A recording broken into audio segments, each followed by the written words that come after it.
Écoutez, il s'agit d'une manifestation pour mettre en exergue trois actions. La première, c'est récompenser les meilleurs élèves filles, j'insiste sur le terme, de l'année écoulée. C'est une promesse que j'avais faite, c'est une manière de marquer mon engagement à appuyer, à accompagner la scolarisation des filles. C'est une manière aussi de mettre en place, de booster en fait l'éducation à Ross Béthio et de favoriser un peu l'excellence. La deuxième action concerne une dotation aux Dara et Daïra de Ross Béthio. On en a beaucoup en radio pour leur permettre vraiment de pouvoir donc exercer leur passion dans ce qu'ils savent faire. C'est une vieille promesse, donc je vais équiper 20 daïras de radio.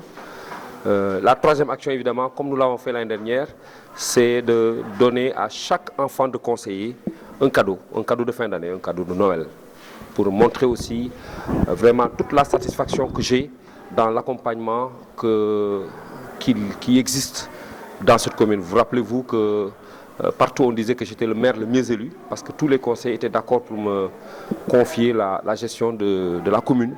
Et donc c'est une manière pour moi de leur montrer, de leur marquer vraiment de toute mon affection et de marque de sympathie qui est en moi.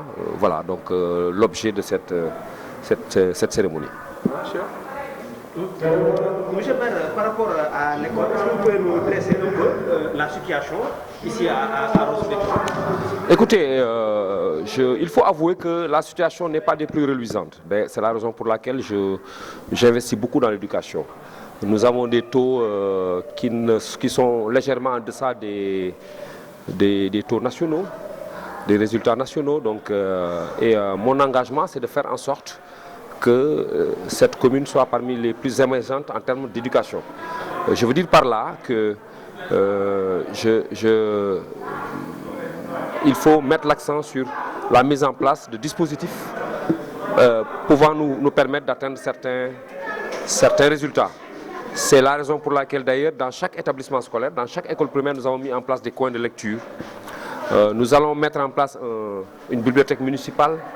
Nous avons équipé les collèges et le collège et le lycée et nous allons accompagner, nous avons organisé également un camp de vacances où nous avions sélectionné les meilleurs élèves et nous allons perpétuer cela. Donc nous avons une commission éducative qui est très dynamique et dans les prochains jours, nous allons organiser une journée de réflexion sur l'éducation à Ross Béthio.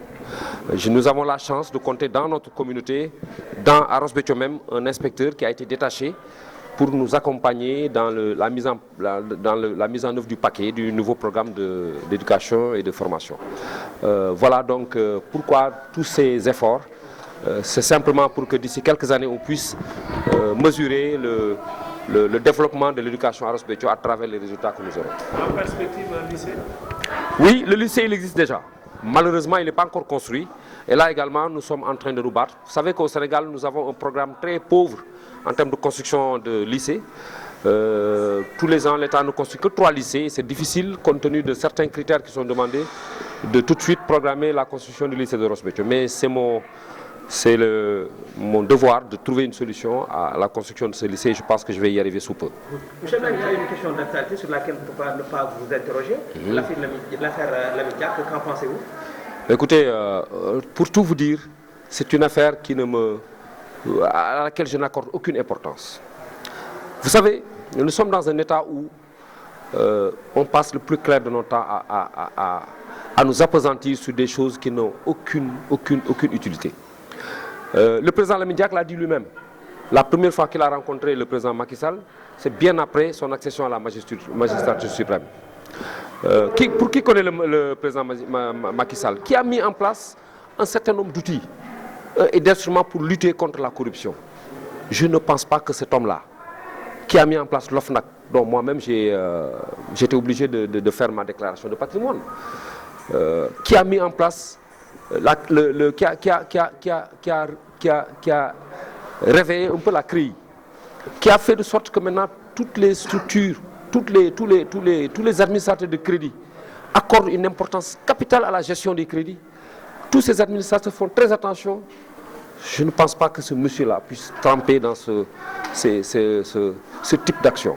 C'est la raison pour laquelle non seulement je n'accorde aucune importance à ça, mais je reste persuadé que les Sénégalais, dans leur grande majorité, n'accorderont aucune forme d'importance à ce type de déclaration. Laissons ça aux opposants et concentrons-nous sur l'essentiel, c'est-à-dire rebâtir, refaire ce pays, remettre tout sur les rails et engranger les résultats probants dans le développement de